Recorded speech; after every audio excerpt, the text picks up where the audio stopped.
मौजूद थे। अब ज़रा मुल्की पॉलिटिक्स से जूम आउट करके इंटरनेशनल प्लेटफॉर्म की तरफ चलते हैं। We also have with us एक पाकिस्तानी निजात कनेडियन पब्लिक सर्वेंट हमारे साथ मौजूद हैं। He is a representative of the people in the present government of Canada. हमारे साथ मौजूद हैं समीर जुबैरी। आइए उनसे मुलाकात करते हैं। अस्सलाम वालेकुम Sameer, how are you? Sameer, आप इस वक्त यहाँ पे मौजूद हैं और आप देख रहे हैं कि पाकिस्तान का पॉलिटिकल क्लाइमेट काफी हीटेड है, काफी इंटेंस है। From an international perspective, how are you viewing things? Pakistan is a vibrant democracy, and we are. It's as democracies are. There's always freedom of speech. There's debate, and we're seeing that right now. And that conversation is important. That conversation in society is important. Absolutely. And how does Canada deal with with a situation like this? Because it's a diverse, it's a pluralistic society, and of course, you being one of the members representing the people, आपका अपना experience क्या रहा है? What have you felt are the strengths and opportunities that you find in the Canadian government and the democratic system? The great thing about Pakistan, like Canada, it's a diverse society. Right. There are people from different linguistic groups, different cultural groups, different religious groups. As we have people from across the world, from each and every country that have settled in Canada. And I think that it's important for countries that are diverse to respect everyone within society. It doesn't matter what language people speak, what faith people have. Everybody must feel part of the country and must contribute, must be respected within the country. Samir, as a member of the House of Commons, as a member of the sitting government, I'd like to know more about your journey as well. What you tell me is your father is of a Pakistani origin from Karachi. Your mother is a third-generation Canadian. And what does that mean for you? How do you identify yourself as a Canadian, as somebody who does have linkages with Pakistan? What's your cultural identity? I am certainly Canadian. There's no question about that. But I respect my background. Mera baba Karachi se aage or mera maa Canada se aage. And I'm mixed. And I'm a product of Canadian society. My story is a story of many Canadians. Many Canadians have roots from outside of the country. And I like to stay connected to Pakistan and to my roots. I've been here for 4 weeks, almost 4 weeks. It'll be 4 weeks when I leave the country. I've had the chance to see beautiful parts of the country. Hunza, Menegay, Garime, along the Karakoram Highway, from Islamabad to Hunza and along the way. What I really loved about the spectacular scenery, the mountains, was that people actually live in the mountains, and that's something I've never seen before. You're very close to nature, the ecosystem. I believe I was looking up the things that are close to your heart, and you've been putting your force behind advocating for them. And one of them is, of course, the environment and climate change. Pakistan happens to be one of the countries that will be most drastically affected by climate change. Do you feel we're doing enough? I think every country in the world needs to do more. I think Pakistan needs to continue doing its part. There's some obvious ways in which every citizen can help out, and I think that there is public education coming from those in leadership, but every citizen needs to do their part. There are obvious things like taking care of disposing of our garbage in the right place. These are obvious things. And each and every citizen has the power to do this, and I hope we'll be doing this. But I do believe that there is progress. I know that the leadership in the country has, over the years, planted more trees to help reduce climate change. There is increasing conscientiousness. I'm seeing, for example, plastic straws, people are using paper straws. plastics are very, very bad for the environment. And ESG being big on the agenda for all the leading corporates, be it the national corporates or the multinational companies operating out of Pakistan, for them the environment, sustainability and the governance policies and issues are very important.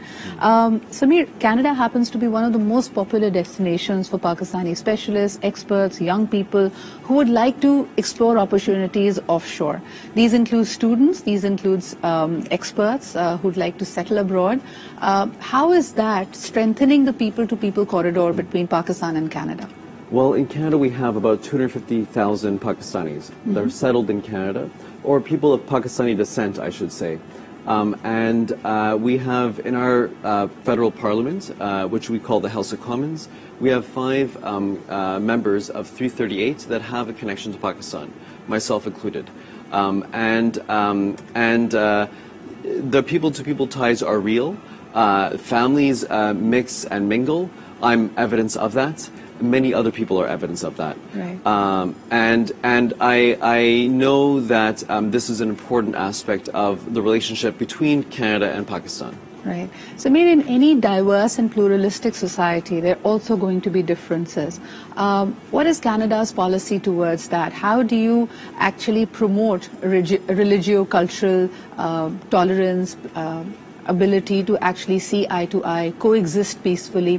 I understand that there is zero tolerance for hate crimes, but what more is being done to achieve that cohesion? Well, the most important thing, I myself am a minority. I'm a religious minority in Canada. I am Muslim.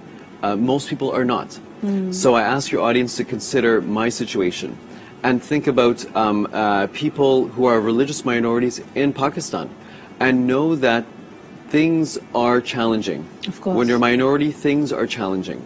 And I think that the majority always needs to be aware of that things are very challenging for minorities. At the same time, I did mix and mingle with minorities. Everybody in this country, whether or not you're from the majority or minority, loves Pakistan. Everybody loves Pakistan and is contributing to society. But it is challenging for those who are in minority. That being said, I think the most important thing is mixing and mingling. And in this, we understand each other. So myself, I have friends from all faiths. I have Hindu friends, I have Christian friends. In my family, in my extended family, I have Christians, Jews, and Muslims in my extended family. I have people who are white and people who are brown. You know, this is how Canada is. My friends are black, are yellow, are Asian, as we call Asian, which is different from South Asia, we are all together. How much of a public space do you have for political engagement and involvement, Samir? I understand, just as you pointed out, there's a huge number of Pakistanis settled or people from the Pakistani origin settled in Canada. Are they taking keen interest in the advocacy, policy making and politics of Canada? Do you see that there's easy access or are there barriers? We see far more people of an Indian origin being more active in politics in Canada, or is that just a perception? I would say, you know, you have to look at Canada, for example, is 1/9 to be specific, the size of America. So for somebody in Europe to say there are 10 times more, 9 times more Americans than there are Canadians, that's just a fact. Yeah. Right? So I wouldn't say, and I would say about Canadian society, we are a fair society. We operate by rules. We operate by rules and we implement those rules. And those rules are real. Right. They cannot be moved easily. They are real, and we must respect them. And what has been the greatest learning for Canada post the COVID? Like, slowly the world is recovering from the pandemic. We believe some of the strictest conditions and rules were applied in Canada. How has the society adapted to them, and how are things going to be moving forward? One of the biggest challenges, as in Pakistan, is inflation. Inflation has hit us as it has hit Pakistan. The gas prices, petrol prices are increasing both in Canada and in Pakistan in a similar way. I appreciate, though, how it's more challenging for many in Pakistani society to deal with that inflation. But that's not to say that this is not challenging for Canadians too. It is. I think that is a challenge, and I do believe that we will adjust. We will adjust as a global family together. So maybe my last question to you would be, what would be your advice to young people in Pakistan if they find themselves attracted to the fields of politics, wanting to do and be a part of the public service? What would your advice be to them? So if I may, I'd like to give 2 points. One on contributing to the public service. I would say be patient and persevere. Things will not happen immediately overnight, as you want, and just know that you are playing an important role, and do your best to make the world and the country and the situation better. I want to give one general point for your audience, if I may. Pakistan has a lot of hope for the future, and I've seen it.